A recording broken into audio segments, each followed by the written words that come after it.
La oración para el creyente es tan importante como el respirar para nuestros cuerpos. Es tan vital como el agua para los peces en el mar. El apóstol Pablo nos instó a que orásemos en todo tiempo, a que orásemos sin cesar. Ahora bien, ¿cómo es esto de orar sin cesar? ¿Será que debemos ir continuamente con los ojos cerrados, segundo a segundo, orando por la calle y donde quiera que estemos? Otros también preguntarán, pero si ni aún sé cómo orar. Vamos a estudiar la oración magistral que nos enseñó el Señor Jesucristo, comúnmente conocida como el Padre Nuestro. Busca tu Biblia y apúntate con papel y lápiz, que en segundo abordaremos este tema.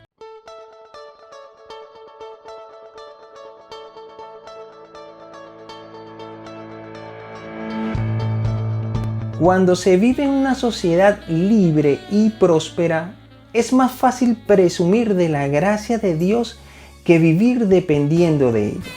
¿A qué me refiero? Podemos caer en estar satisfechos por las bendiciones físicas y materiales que tenemos y desear poco o anhelar casi que nada las bendiciones espirituales. El apóstol Pablo en Efesios 6:18 y Colosenses 4:2 nos instan a orar en todo tiempo y a perseverar en la oración. Orando en todo tiempo, con toda oración y súplica en el Espíritu, y velando en ello con toda perseverancia y súplica por todos los santos. Perseverad en la oración, velando en ella con acción de gracias. La oración continua, persistente e incesante es esencial en la vida cristiana y fluye de la dependencia de Dios. El ministerio terrenal de Jesucristo fue sorprendentemente corto, apenas unos 3 años, pero fue ejemplo para nosotros en todo. Cabe destacar que fue el modelo principal de la oración en nuestras vidas. Marcos 1:35 nos relata que levantándose muy de mañana, siendo aún muy oscuro, se fue a un lugar desierto y allí oraba. La vida de oración de Jesucristo fue su aire espiritual, de tal forma que su vida íntima con el Padre fue constante e interminable todos los días de su vida. Jesucristo le enseñó esto también a los apóstoles. En Lucas 21:36 instó a los discípulos a hacer lo mismo. Velad pues en todo tiempo, orando que seáis tenidos por dignos de escapar de todas estas cosas que vendrán y de estar en pie delante del Hijo del Hombre. Luego del día de Pentecostés, los apóstoles no menguaron en su oración. Por el contrario, dijeron: y nosotros persistiremos en la oración y en el ministerio de la palabra. El apóstol Pablo fue capaz de exhortar a los tesalonicenses a orar sin cesar en 1 Tesalonicenses 5:17. Pablo era ejemplo de ello. Fijémonos en 1 Tesalonicenses capítulo 3 versículos 9 al versículo 10. Por lo cual, ¿qué acción de gracias podremos dar a Dios por vosotros? Por todo el gozo con que nos gozamos a causa de vosotros delante de vuestro Dios, orando de noche y de día con gran insistencia para que veamos vuestro rostro y completemos lo que falte a vuestra fe. Mandó a los filipenses a dejar de estar afanosos. Por nada estéis afanosos, sino sean conocidas vuestras peticiones delante de Dios en toda oración y ruego con acción de gracias. Animó a los colosenses a perseverar en oración, velando en ella con acción de gracias. Y para ayudar a los efesios a combatir en contra de las tinieblas espirituales del mundo, les dijo: orando en todo tiempo con toda oración y súplica en el Espíritu, y velando en ello con toda perseverancia y súplica para todos los santos. La oración constante,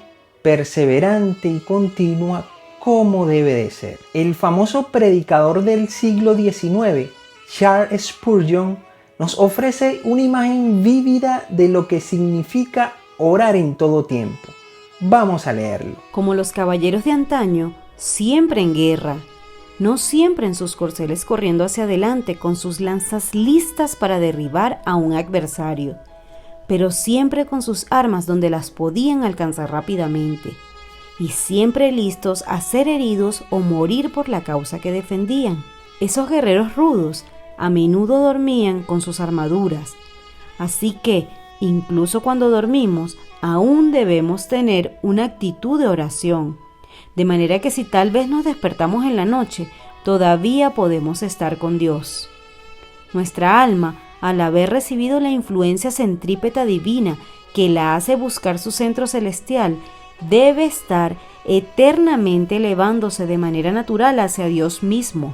Nuestros corazones deben ser como esos faros y atalayas que estaban listos a lo largo de la costa de Inglaterra cuando se esperaba la invasión de la Armada Española en cualquier momento. No siempre con el fuego prendido, pero con la madera siempre seca y los fósforos siempre al alcance. Todo estaba listo para encenderse en el momento designado. Nuestras almas deben estar en tal condición que la oración exclamativa debe ser muy frecuente en nosotros, sin necesidad de hacer una pausa en el negocio y dejar el mostrador y ponernos de rodilla. El espíritu debe emitir sus peticiones silenciosas, cortas y rápidas al trono de la gracia. Un cristiano debe llevar el arma de la oración como una espada desenvainada en su mano. Nunca debemos detener nuestras súplicas. Que nuestros corazones nunca sean como una pistola de poco uso, necesitando que se le haga de todo antes de poder ser usada contra el enemigo, sino que debe ser como un cañón, cargado y preparado, requiriendo solo el fuego para poder disparar. El alma no siempre debe estar ejercitando la oración, pero siempre funcionando en la energía de la oración. No siempre en realidad orando, pero siempre orando intencionalmente. Hermosa ilustración nos dejó el predicador para poder entender lo que significa el orar en todo tiempo. Ahora que hemos aprendido la importancia de la oración en nuestras vidas, es momento de abordar un modelo de oración. Este modelo de oración es aquel que nos dejó nuestro Señor Jesucristo y que conocemos comúnmente como el Padre Nuestro. Solamente la mente infinita de Jesús podría sintetizar en menos de 70 palabras oraciones que encierran grandes verdades dignas de ser estudiadas una a una. Comencemos leyendo el capítulo 6, versículo 9 del libro de Mateo. Y vosotros oraréis así. Jesucristo no quiso decir de ninguna manera que orásemos con estas mismas palabras textualmente. Su intención fue dejarnos un modelo para guiarnos en nuestras propias oraciones. En los versículos anteriores, Jesús advierte de que las vanas repeticiones y las vanas palabrerías no son necesariamente suficientes para ser escuchados. Por lo tanto, este modelo nos sirve a nosotros para expresar nuestra propia alabanza, nuestra propia adoración y nuestras propias peticiones ante Dios. Comienza la oración diciendo: Padre nuestro que estás en los cielos. La palabra Padre nuestro tiene muchas implicaciones. El hecho de que Dios es nuestro Padre significa que solo los creyentes forman parte de la familia celestial. Es importante que revisemos previamente lo que nos dice Malaquías capítulo 2 versículo 10. ¿No tenemos todos un mismo Padre? ¿No nos ha creado un mismo Dios? ¿Por qué pues nos portamos deslealmente el uno contra el otro, profanando el pacto de nuestros padres? Es real de que Dios es Padre de lo no creyente, pero como Dios creador, como creador de toda la humanidad. Jesucristo a los líderes judíos fue muy severo con ellos porque no hacían la voluntad de Dios. Y mire cómo les respondió y les dijo quién era su padre en Juan capítulo 8 versículo 44. Vosotros sois de vuestro padre el diablo, y los deseos de vuestro padre queréis hacer. Él ha sido homicida desde el principio y no ha permanecido en la verdad, porque no hay verdad en él. Cuando habla mentira, de suyo habla, porque es mentiroso y padre de mentira. Primera de Juan capítulo 3 caracteriza claramente a dos familias, aquellos que son los hijos de Dios y los que no. Ahora, ¿cómo ser parte de esta familia celestial? Convertirse en hijo de Dios y dejar de ser solamente una creación de Dios. Juan capítulo 1 versículo 12 nos da la respuesta. Mas a todos los que le recibieron, a los que creen en su nombre, les dio potestad de ser hechos hijos de Dios. Aquí nos dice claramente que aquel que cree y recibe a Jesucristo como su único y suficiente Salvador, pasa a ser parte de la familia celestial. Los judíos en el Antiguo Testamento percibieron 5 elementos básicos que abarcan la paternidad de Dios. Número 1, como Padre de la nación.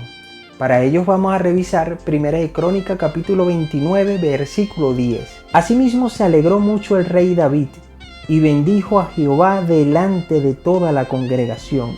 Y dijo David: Bendito seas tú, oh Jehová, Dios de Israel nuestro Padre, desde el siglo y hasta el siglo. Número 2, como un padre que está cerca. Un padre es más cercano que un tío, que un hermano, que un amigo. Al estar desprovisto de un padre espiritual antes de conocerlo, el salmista nos expresa en el capítulo 68, verso 5, lo grandioso y la gran misericordia de Dios para recibirnos como Padre. Padre de huérfanos y defensor de viudas es Dios en su santa morada. Número 3, como un Padre compasivo. El Padre es comprensivo, de buen corazón, misericordioso para con sus hijos, quiere lo mejor para ellos. Mire cómo nos definió el salmista en el capítulo 103, versículo 13 del libro de los Salmos. Como el Padre se compadece de los hijos, se compadece Jehová de los que le temen. Número 4, como Padre guiador. Un padre brinda a sus hijos sabiduría e instrucción. Esta misma relación se vio entre Dios y el pueblo de Israel. Vamos a revisar Jeremías capítulo 31, versículo 9. Irán con lloro, mas con misericordia los haré volver y los haré andar junto a arroyos de agua, por camino derecho en el cual no tropezarán, porque soy a Israel por padre y Efraín es mi primogénito. Número 5. Como un padre que requiere obediencia. Sabemos que la instrucción de un padre siempre va a ir en función del bienestar de sus hijos, no para que se extravíen por cualquier camino que al final lo pudiesen perjudicar. Dios requiere que le obedezcamos. Veamos cómo lo dijo Moisés en el libro de Deuteronomio capítulo 32 versículo 6. Así pagáis a Jehová, pueblo loco e ignorante. ¿No es Él tu Padre que te creó? Él te hizo y te estableció. Estando Jesús en la tierra, volvió a presentarle a los judíos a Dios como un Padre cariñoso, amoroso y proveedor para aquellos que le conocen, le aman y le obedecen. Miren cómo nos lo dijo en el Sermón del Monte. Pedid y se os dará, buscad y hallaréis, llamad y se os abrirá. Porque todo aquel que pide, recibe, y el que busca, halla, y al que llama, se le abrirá. ¿Qué hombre hay de vosotros que si su hijo le pide pan, le dará una piedra? ¿O si le pide un pescado, le dará una serpiente? Pues si vosotros siendo malos sabéis dar buenas dádivas a vuestros hijos, cuánto más vuestro Padre que está en los cielos dará buenas cosas a los que le pidan. Los creyentes, cuando oramos, debemos tener la convicción de que nos acercamos a Dios como un Padre amoroso, un Padre cariñoso que quiere lo mejor para sus hijos. Y nosotros mostrarnos como hijos que le amamos verdaderamente y le obedecemos de todo corazón. Hasta aquí la primera parte del estudio de esta magistral oración. Te recordamos que puedes seguirnos en nuestras redes sociales y recuerda, si tienes alguna petición de oración puedes hacernos a través de este número. Hasta la próxima.